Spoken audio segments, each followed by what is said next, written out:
कलयुग में वाचिक प्रदूषण भी खूब फैलेगा। एक कमेंट, वाचिक प्रदूषण फैले या फिर अध्यात्म का बढ़ चढ़कर कारोबार ही क्यों न किया जाए, आपको आत्म स्थित होना है। जिस साधक की मनसा अंतरिम जागृति की होती है तो अपनी आध्यात्मिक यात्रा के दौरान वो वाचिक पॉल्यूशन से भी बहुत कुछ सीखता है, या फिर कुछ भी इस दुनिया में क्यों ना हो रहा हो उनसे ही वो बहुत कुछ सीख लेता है।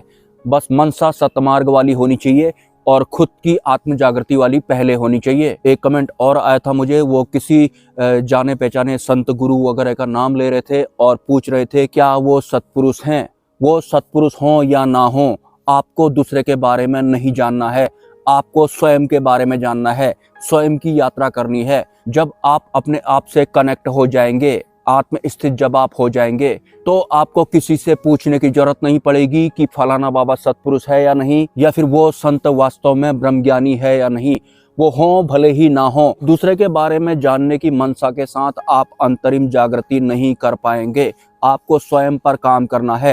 सबसे पहले आपको आत्म स्थित होना है। भले ही दुनिया में वाचिक प्रदूषण फैल रहा हो या फिर कुछ भी हो रहा हो, आपको स्वयं की यात्रा करनी है, किसी दूसरे के बारे में नहीं जानना है। अगर आपको पता लगता भी है कि कोई सत्पुरुष है या फिर कोई आत्मज्ञानी है या फिर ब्रह्मज्ञानी है, तो ये जानकर भी आपको क्या हो जाएगा, क्या फर्क आपको पड़ जाएगा, क्योंकि आप तो सिर्फ जानना चाहते थे, और जानने का मतलब होता है फंसना या फिर इकट्ठा करना। और यहाँ बात स्वयं सिद्धि की है, आत्म जागृति की है, अपने आप से कनेक्ट होने की है, अपने भीतर के सत तत्व या फिर सत्पुरुष को जगाना है आपको। और ये सब करने के दौरान इस दुनिया में वाचिक प्रदूषण भी फैल रहा होगा और बहुत कुछ हो रहा होगा, वो कभी रुकने वाला नहीं है। आपको आंतरिक मौन में जाना है और उस मौन में स्थिर हो जाना है।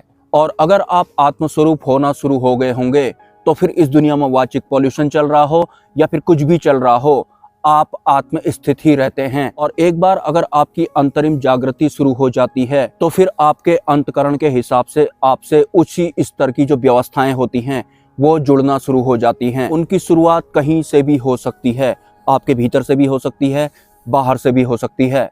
अध्यात्म का जो बहुत तरह का विस्तार जैसा कर दिया गया है, बहुत सारे शब्द जो आपको सुनाई पड़ते हैं, आपको उन शब्दों में नहीं उलझना है। या फिर बहुत सारे गुरुओं के जो पद होते हैं या फिर जितना भी विस्तार आपको सुनने को आज तक मिला है, टोटल मिलाकर आपको सिर्फ एक बात जान लेनी है, आपको सिर्फ और सिर्फ आत्म स्थित होना है। मतलब आप ध्यान करें, मंत्र जप करें, नाम जप करें, या फिर साधनाएं करें, या फिर आप भूख हड़ताल करें, या फिर आप किसी गुरु का सानिध्य चुनें, टोटल मिलाकर इन सबसे आपको आत्म स्थित एक दिन होना होता है। मतलब आत्म स्थित होना ही हमारा एकमात्र लक्ष्य होता है। आत्म स्थित अगर आप होना शुरू हो जाते हैं या फिर हो जाते हैं तो फिर ये जो माया होती है ये प्रभावहीन हो जाती है, और जो काया होती है वो प्रभाव में आ जाती है। मतलब टोटल मिलाकर के सब कुछ आंतरिक स्तर पर होता है। तो आपको मौन में रहना है, आपको ज्ञान इकट्ठा नहीं करना है। किसी गुरु के बारे में जानकर आपको कुछ नहीं मिलेगा। अगर आपको वो गुरु मिल भी जाते हैं तो उनके सानिध्य के थ्रू भी आप आंतरिक मौन में ही रहने वाले हैं।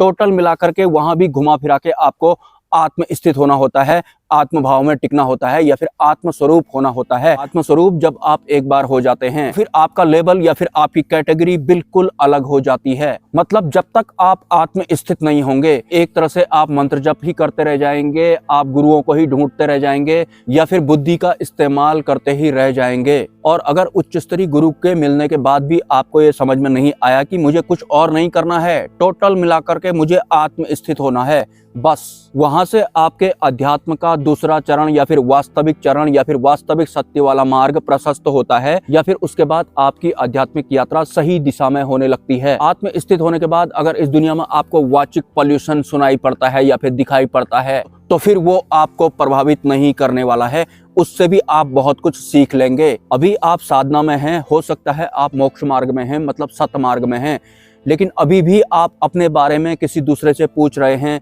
कि ऐसा नहीं हो रहा है मेरे साथ, वैसा नहीं हो रहा है, मैंने ये करके देख लिया, मैंने वो करके देख लिया, गुरु के बारे में बताओ। या फिर कुछ लोग ज्ञान भी देने लगते हैं कि आप ये वाली किताब पढ़ लो, लेकिन अभी तक जो भी आप बता रहे हैं वो बौद्धिक बल के हिसाब से बता रहे हैं। इस मायारूपी संसार में जिस हिसाब की आपकी आंतरिक व्यवस्था है उस हिसाब से आप ये सब कर रहे हैं। लेकिन अगर आप आत्मस्वरूप होना शुरू हो जाते हैं तो वो एक ऐसी स्थिति होती है, उसके बारे में बताने के लिए आपको शब्द ही नहीं मिलेंगे। अगर आप अपने भीतर के बारे में शब्दों में बता पा रहे हैं तो सिंपली अभी आप आत्मस्थित नहीं हैं। और अगर आप अपनी आंतरिक व्यवस्था के बारे में शब्दों में नहीं बता पा रहे हैं, आपको शब्द मिल ही नहीं रहे हैं, तो इसका मतलब है कि अब आपका विकास हो रहा है, क्योंकि परमात्मा शब्द अतीत होते हैं, शब्दों में उनका वर्णन नहीं किया जा सकता।